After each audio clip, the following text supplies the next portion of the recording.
처음에 계상했을 때 보험료 판관비로 뺐잖아요. 그죠? 보험료로 계상했지 않습니까? 이 중에 30원 너무 과대 계상되어 있으니까 그죠? 12월 31일 날 이거 빼야 되는 거잖아요. 이거. 계상한 걸 그대로 있죠. 판관비를 빼주셔야 된다는 거예요. 제종가라면 제종가를 빼줘야 되고 그거 확인해서 하시면 될 것 같고요. 세 번째는 아까 평가급 1,400만 원 되잖아요. 그죠? 평가 이익 이렇게 해서 마무리 하시면 돼요. 별거 아니잖아요. 그죠? 그 다음에 뭐 나가셔가지고 나가서 결산자로 가요. 엔터 하시고 여기 있죠. 아까 전에 얘기했던 영어권 그죠? 치사하게 그죠? 이틀 쓴 거 한 달로 간주하니까 20만 원 이렇게 하시고 그 다음에 나머지가 법인세 비용이 뭐야? 7054 몰랐네요? 맞나요? 7053 있네. 7053 700이 아니었나? 내가 잘못 쳤나 했더니 좋아요. 이렇게 하고 나머지 금액은요. 14946 100 2200이 되잖아요. 그러면 여러분이 만약에 이 올라온 금액이 700이라 하더라도 뭐야? 무조건 기장된 제혜택을 무시하란 말은 이렇게 치면 돼요. 대부분 여기 같이 맞춰주잖아요. 요 금액을 하고 나머지 2200이 되도록 하는 거 아니겠습니까? 이렇게만 해주면 돼요. 그리고 반드시 뭐를 해줘야 됩니까? 전표 추가를 해서 여기 하시면 여기에 뭡니까? 자동 결산 분계 완료라고 되어 있잖아요. 그죠? 이렇게 하시면 될 것 같습니다. 자, 그 다음에 이제 우리가 얘부터 할 거냐, 그죠? 얘부터 할 거냐, 부가치세부터 할 거냐 하는 거는 그냥 선택입니다, 선택. 이건 뭐부터 하라는 게 아니고 여러분이 편한 것부터 하세요. 내가 딱 보는 순간 많이 연습했고 잘할 수 있는 거 있죠. 그거부터 하면 좋을 것 같습니다. 근데 전통적으로 보면 원천세가 쉬워요. 15점이니까. 그러니까 원천세부터 해도 되고 VAT 해도 되고 그거는 개인차가 있으니까 하시되 저는 그냥 여기에 그러니까 순서대로 그냥 하겠습니다. 또 내일은 뭐야? 좀 다르게 하고 뭐 그런 식으로 해보겠습니다. 자, 이거 수출실적명세표는 뭐만 알면 돼요? 환율을 적용하는 금액만 알면 되죠. 그럼 워드다 이렇게 보면 돼요. 환율은 우리가 환가일 환율하고 선적일 환율 중에 빠른 날을 환율을 적용하면 되죠. 그럼 요걸 이렇게 딱 적으면 돼요. 선적하고 환가 중에 빠른 날 찾아볼게요. 빠른 날이 이쪽이고 빠른 날이 이쪽이고 이렇게 되네요. 그럼 여기 선적일을 이렇게 쭉 하고 얘는 환가일 보고 얘는 이렇게 되겠네요. 맞잖아요? 그리고 여기서 참고해야 될 거는 N화는 뭐예요? 단위당 환산 단위가 너무 있죠. 그죠? 금액이 작아서 100엔 단위로 한 거는 항상 최저. 그럼 요거는 994를 칠 때요. 994는 9.94를 집어야 되죠. 그죠? 1달러당 얼마고 1엔당 얼마 이렇게 해야 되니까 100엔당 얼마잖아요. 그죠? 그러니까 그것만 아시면 되겠습니다. 요거 9.94 요거 뭐예요? 환율만 적용할 줄 안다면 이건 워드다 이렇게 보면 돼요. 자, 이거 확인했다면 여기 수출실적명세표 쳐볼게요. 부가치세 가서 여기 수출실적명세표 해보겠습니다. 그 다음에 일기 확정이니까 4월에 주고 오더 치는 거네요. 그죠? 130 4120 0 589 X X에서 선적일은 올릴게요. 2020년도 4월 6일 통화코드는 이거 1번이다. 그죠? 1번. 그 다음에 환율은 여기에 9.94가 쓰셔 있어요. 그리고 여기에 금액은 30만엔. 이렇게 되잖아요. 그리고 거래처는, 거래처 없네? 거래처는 하지 말고. 자, 그러니까 워드 치는 거예요. 그 다음에 보겠습니다. 13, 10, 0146.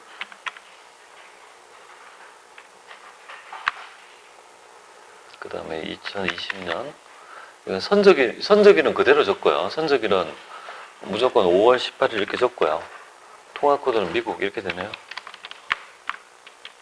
얘는 언제 그죠? 1달러당 환율이니까 여기 1080을 적을 수 있냐 그죠? 환율이 가장 중요하다. 그리고 얘는 6만 불 이렇게 해서 하나 하고요. 그렇죠. 빼고. 그 다음에 064 24704에 2020년 선적일은 6월 30일. 통화권은 미국 이렇게 돼요. 그 다음에 얘는 얼마냐면 환율이 1110. 그 다음에 외환은 75,000불. 이렇게 해서 요 금액 있죠. 151 032 000 있죠. 요 금액 나오는 거 보면 되겠습니다. 그러니까 선적일은 무조건 선적일 치고요. 환율이 요것만 중요하잖아요. 그죠? 환율 적용만 정확히 할 줄 알면 되겠어요. 빠른 거. 그리고 엔화는 뭐예요? 요 금액이 엔화가 그죠? 외화를 그죠? 30만 엔을 치니까 1엔 개념을 넣어야 된다는 점만 아시면 어렵지 않게 할 수 있을 것 같아요. 자, 요거 했고요. 그 다음에 한번 보겠습니다. 요 부분이 올해 뭐예요? 우리가 가산세가 있죠. 바뀐 거니까 가산세를 조금 다르게 봐서 해야 될 것 같아요. 한번 해보겠습니다.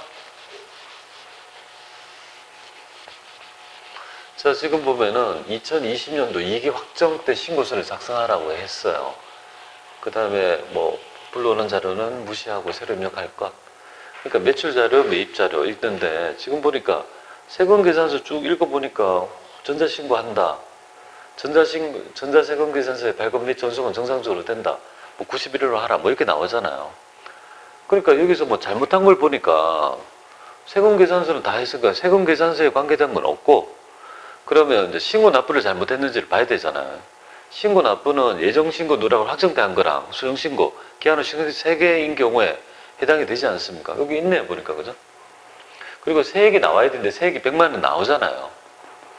그러면 여러분들 이렇게 보시면 돼요. 가산세를 할 때 이걸 엮는 건 어렵지 않으니까 1번, 2번, 3번, 4번인데 1번은 지금 해당이 됩니까? 얘부터 해야 되는데 얘는 잘했으니까 세금계산서 불성실이니까 해당이 없죠. 그죠? 두 건의 거래가 영세율하고 관계 있습니까? 관계 없잖아요. 그죠? 그럼 여러분들이 보면 여기 뭐를 했습니까? 여기 10% 곱하기. 여기 올해 바뀌어야 되는 거. 세액은 똑같잖아요. 이 금액이랑 이 금액의 세액은 항상 똑같잖아요. 그죠? 여기 100만 원. 100만 원 똑같은 거 아니에요? 근데 여기에 뭐가 와야 됩니까? 여기에 납부 분성치는 만분의 얼마입니까? 2.5 이렇게 딱 해놓고 여기가 지연제출이 얼마가 되는 거예요? 지연제출은 가산세율이 지연제출은 무조건 25% 가산세율이 경감은 그죠? 이렇게 돼야 되죠? 지연제출 3개월 내면 25% 75%를 빼주니까 25%고 수용신고는 1월 한 달 내면은 10%, 그 다음에 3개월 내라면 25%, 6개월 내라면 그죠 50% 이렇게 되거든요. 그러니까 예정 누락을 확정됐다면 무조건 뭐예요? 그죠? 25%를 75%를 그러니까 물론 얘는 10%짜리지만 그죠? 그 다음에 여기는 91일 이렇게 되는 거잖아요. 얘가 지금 2기 확정인데 계산서 미납 일시는 91일로 할까? 92일이 되는데? 왜냐하면 지금은 자동으로 입력하는 거잖아요. 수동은 안 되잖아요. 그죠? 그러니까 저는 이걸 92일로 가정해서 좀 할게요. 왜냐하면 91일이 나와져요? 입력을 치면 안 나오시잖아요. 그죠? 92일로 나오시잖아요. 근데 이거 92일로 가정해서 문제를 풀겠습니다. 알겠죠? 왜냐하면 입력 자체가 그럼 날짜를 잘못해야 되는데, 그죠? 그렇게 한번 보도록 하겠습니다. 이 확정. 그러면 이 금액은 얼마가 되냐면요. 이거는 25,000원이 될 것이고, 얘는요. 곱하기 92, 곱하기 2.5. 23,000원 이렇게 되겠습니다. 요거 가산세를 한번 2점이 되겠습니다. 요거를 한번 해봐라 이 말이잖아요. 올해 바뀌어. 이거 91일로 못하는 이유가 있어요. 예전에는 그냥 이렇게 납부불성실을 자동으로 해서 계산은 자동 반영이 되는 게 아니었거든요. 지금은 만약에 이 날짜를 그러면 신고를 저는 뭐 91일로 하려면 뭔가 날짜를 줘야 되는데 지금 안 맞거든요. 그러니까 지금 맞으려면 92일로 한다라고 보면 되겠습니다. 자, 그러면 요거를 이제 입력을 한번 쭉 한번 해보죠. 그 다음에 뭐 접대 관련이니까 여기에서 였다가 뭡니까? 요만큼을 뺀다는 것밖에 없네요. 고정자산 매입도 없고 그냥 아주 간단한 문제가 됩니다. 그 다음에 여기 전자신고 있죠? 그것까지 해보겠습니다. 자, 여기 가서 우리 이익 확정 거 한번 해보겠습니다. 부가세 신고 10월에서 12월 이렇게 해서 그리고 하나하나씩 입력해 볼게요. 자, 세금계산서에 의한 건 22억 2천만 원 이렇게 될 것이고 첫 번째 했고요. 직수출액은 8,800만 원, 영세율 기타 8,800 되겠죠, 그죠? 그 다음에 매입자료는 전자세금계산서에 의한 거가 공급가액이 132 그건 참 이렇게 되겠습니다, 그죠? 근데 이 중에서 접대비가 550만 원짜리가 그죠? 그죠? 여기에 있다 이 말이니까 여기다 빼야 되잖아. 밑에서 불공해서 여기에 가서 550 55만 원 그죠? 이렇게 해서 여기다가 그냥 똑같은 금액을 빼버립니다. 반드시 나올 거고 그 다음에 이제 그 밖에 공제 매입세액 중에서 법인카드에 의해서 매입한 거 있잖아요. 그거는 일반 매입이고 1100이다. 그럼 여기 갑니다. 여기 신용카드 이쪽에 가서 1100 10만 원 여기 간다 그죠? 이렇게 딱 입력을 해서 여기에 반영을 해주면 될 것 같아요. 자, 그 다음에 예정신고 누락은요 이쪽에 가잖아요. 예정신고. 그래서 매출 세금계산서 누락분은 2억 원 여기 세금 2천만 원 200만 원 자동으로 되고 매입은 세금계산서에 한 거 1,000만 원 이렇게 되잖아요. 그죠? 다 입력했어요. 그죠?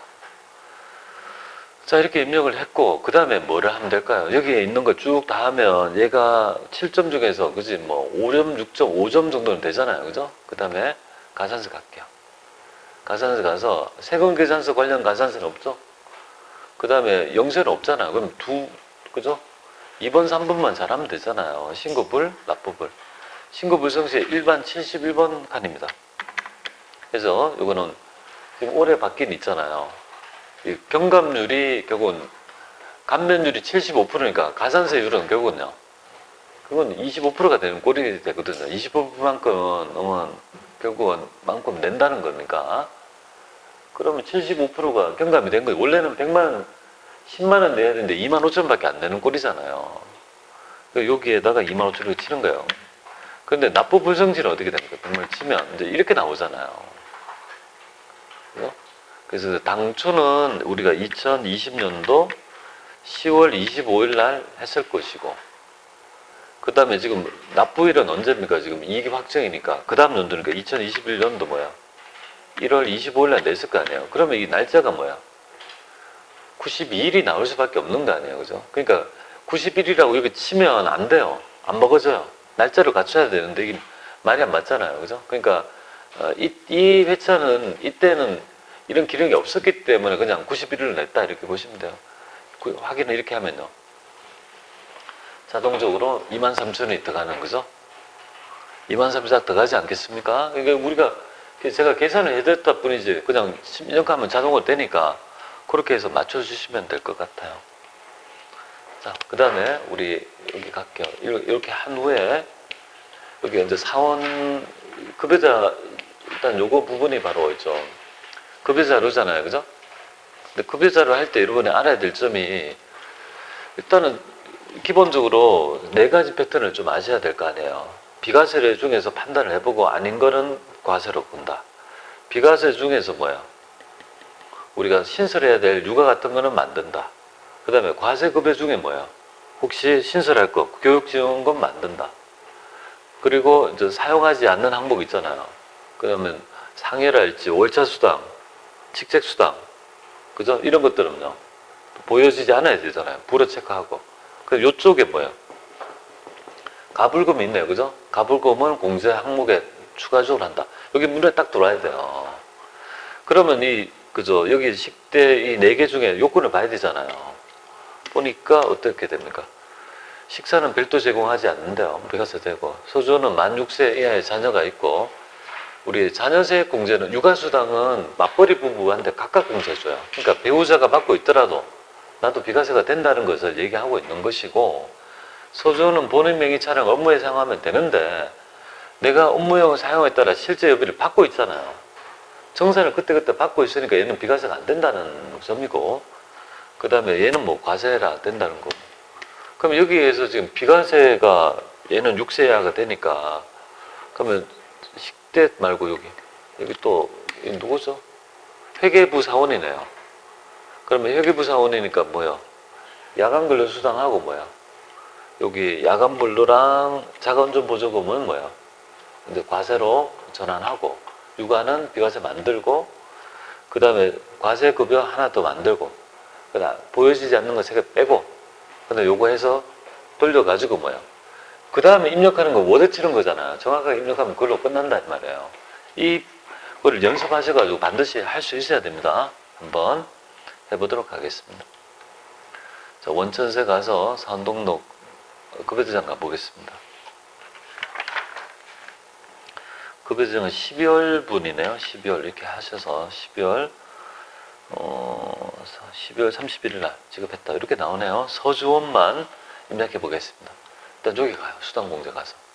근데 여기서 이제 간출해야 되잖아요. 그래서 뭐 월정액은 체크하지 말라 했으니까 그냥 이대로 쭉 해보면 되겠습니다. 일단은 먼저 딱 가볼게요. 먼저 자가운전 보조금은요. 그죠? 우리가 자가운전 보조금은 사용을 안 하고, 야간 거주수당도 사용 안 하고 두 개를 만들어야 되는 거 아니겠습니까? 그래서 과세에서 자가운전 보조금 하나 만들고, 그 다음 과세에서 야간 근로수당 2개 만들고, 이렇게 만들었죠, 그죠? 이렇게 되고, 그 다음에 우리가 육아수당 하나 비과세 만들어야 될 거 아니겠습니까? 그 다음에 비과세를 끝내야 되니까 여기 가서 비과세해서 육아수당 하나 만들고, 펑션기에서 10만원짜리 찾고, 그죠? 일단 치고, 그 다음에 지금 과세급여 있죠. 하나 만들어야 되잖아요. 과세급여가 보니까 교육지원금이라고 있잖아요. 일본 과세지원금. 교육지원금. 됐죠, 그죠? 그러면 다 했고, 사용하지 않는 거는요, 빼라고 했으니까 상여는요, 불허하고, 직책수당도 없고, 월차도 없고, 그죠? 이렇게 한 후에 여기까지 마무리 해줘야 돼요. 공제 항목도 뭐야? 보니까 가불금 있네요, 그죠? 가불금.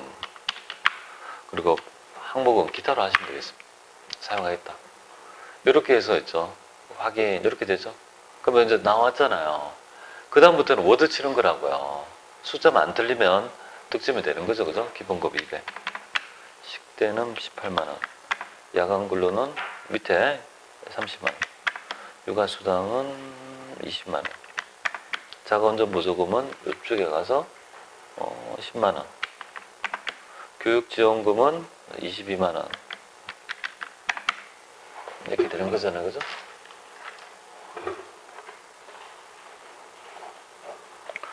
자, 이렇게 입력해서 여기에 300을 맞추시고요. 그 다음에 국민연금부터 해서 소득세는 25150 맞고, 국민연금이 보니까 9만원.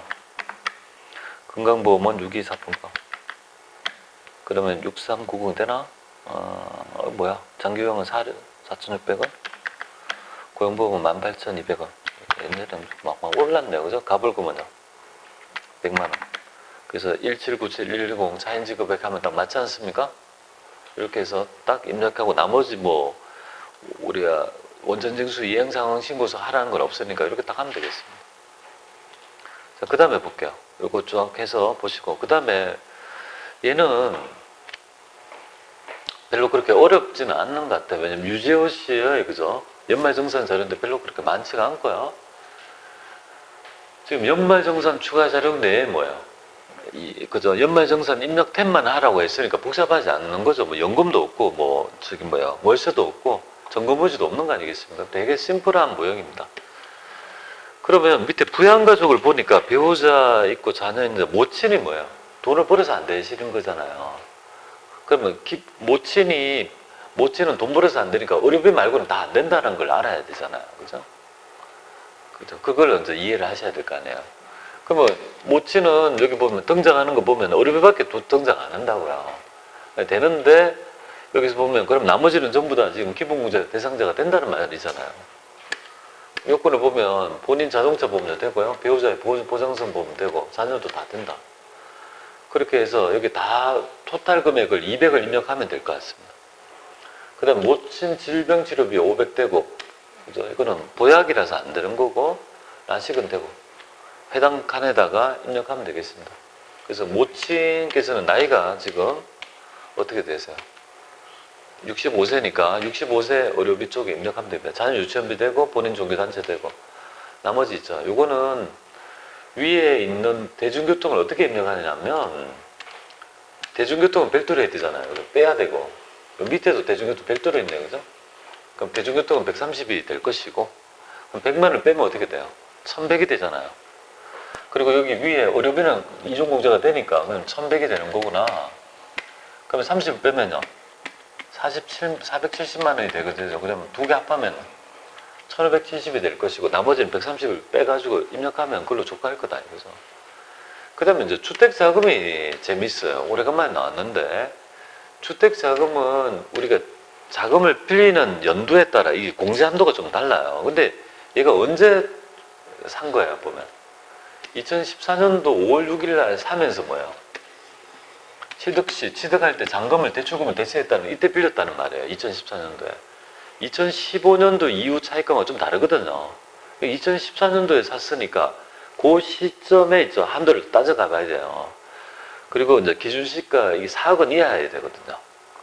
4억 원 이하의 주택일 때 주택자금에 따른 이자 전액을 다 공제해 주는 거니까 이거 이렇게 되겠습니다.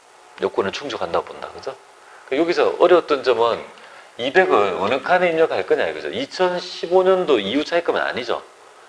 그러면 2014년도에 맞는 거 있잖아요. 거기에 있잖아요.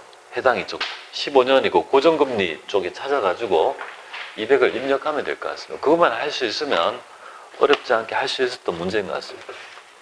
요 문제가, 요 부분이 사람들이 되게 있잖아요. 잘 주지 안 하거든요. 그래서 나와서 좀 신선했던 것 같습니다. 연말정산 추가자료 입력에 영업직 유재호 씨